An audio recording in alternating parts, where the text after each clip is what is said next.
Welcome to sauce TV. నేను మీ ఆబిద్ హుసేన్. నెల్లూరులో నేరాల నియంత్రణకు అధికారులు ప్రత్యేక చర్యలు తీసుకుంటూ ముందుకు సాగుతూ ఉంటే, మరోవైపు అక్కడక్కడ క్షణికావేశంలో కొన్ని సైబర్ నేరాలు కొన్ని జరుగుతూ పోలీసులకు సవాళ్లు విసురుతూనే ఉన్నాయి. ఓవైపు విజిబుల్ పోలీసింగ్, పెట్రోలింగ్ అంటూ పోలీసులు ముందుకు సాగుతూ ఉన్నారు. సమర్థవంతమైన సాంకేతికతను వినియోగించుకొని ప్రజా సహకారంతో ముందుకు సాగుతూ ఉంటే, కొంతమంది నేరగాళ్లు మాత్రం క్షణికావేశంలో రెచ్చిపోతూ హత్యలు చేస్తూ ముందుకు సాగుతున్నారు. మరోవైపు సైబర్ నేరాలు కూడా జిల్లాలో పెరిగిపోతూ ఉన్నాయి. సో దీని మీద అసలు ఇటీవల కాలంలో జరిగినటువంటి కొన్ని సంఘటనలు ఒకసారి పరిశీలిద్దాం.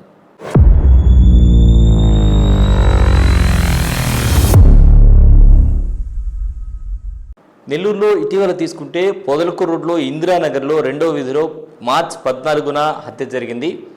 సుజన్ కృష్ణ అనేటువంటి యువకుడిని 6 వ్యక్తులు హత్య చేశారు. పాత కక్షల కారణంగానే ఈ హత్య జరిగినట్టు మనకు తెలుస్తోంది.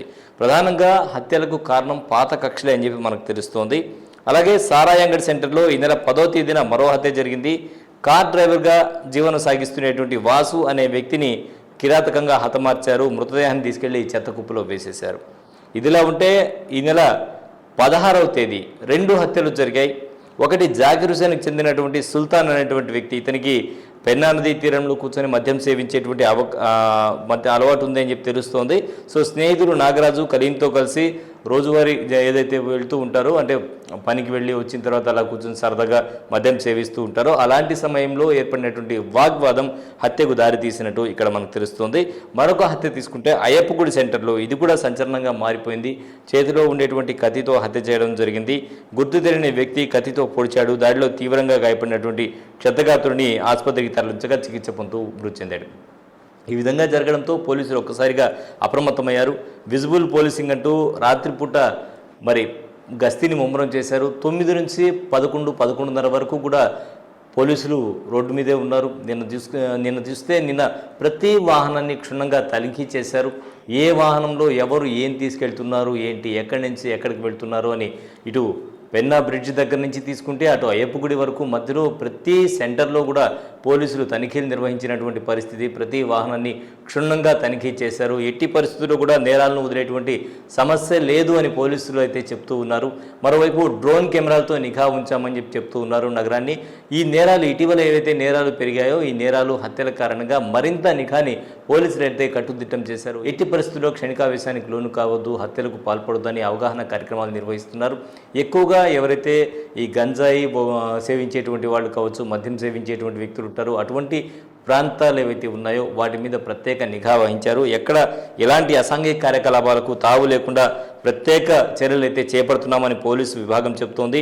సీసీ కెమెరాల ద్వారా నిఘా ఉంచామని అంటే సీసీ కెమెరాలు విస్తృతంగా ఉపయోగించి దాని ద్వారా నేరస్తులను పట్టుకునేటువంటి చర్యలు నిమగ్నమై ఉన్నారని పోలీసులు చెప్తున్నారు.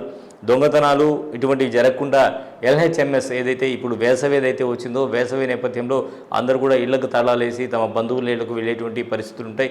అటువంటి టైంలో ఖచ్చితంగా LHMS యాప్ ఏదైతే ఉందో ఈ యాప్ని ఉపయోగించుకోండి పోలీసులు పదే చెప్తున్నారు. పోలీసుల సహకారం మీకు ఎప్పుడు ఉంటుంది, పోలీసుల్ని ఉపయోగించుకోండి, పోలీసులకు సమాచారం చేరవేయండి.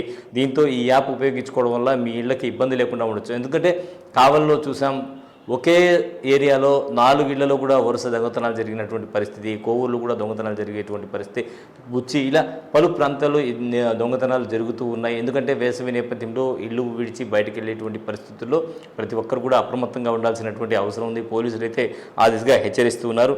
ప్రజల సహకారం, అవగాహన ఉంటేనే ఇవన్నీ కూడా సహకారం అవుతాయని పోలీసులు చెబుతున్నారు.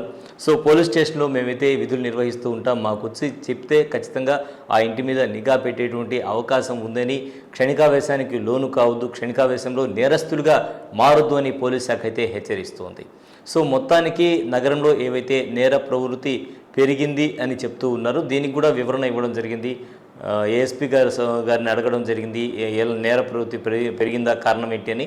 సో అటువంటిది ఏం లేదు, గతంతో పోల్చుకుంటే నేర ప్రవృత్తిని కంట్రోల్లో ఉంచాం, రౌడిజాన్ని అణిచివేసేటువంటి చర్యలు చేపట్టాం. కానీ క్షణికావేశంలో జరుగుతుండేటువంటి ఈ హత్యల్ని అవగాహన కార్యక్రమాల ద్వారా తగ్గించేటువంటి పరిస్థితి ఉంటుంది. ఎవరు కూడా క్షణికావేశానికి లోను కాకుండా, నేరస్తులు కాకుండా ఉండాలి, వాళ్ళ భవిష్యత్తు అనేది నాశనం అయిపోతుందని చెప్పి కూడా తెలియజేస్తున్నారు. ఇది ఇవాళ స్పెషల్ రిపోర్ట్. మరో స్పెషల్ రిపోర్ట్లో మళ్ళీ కలుద్దాం. అంతవరకు సార్, నమస్కారం.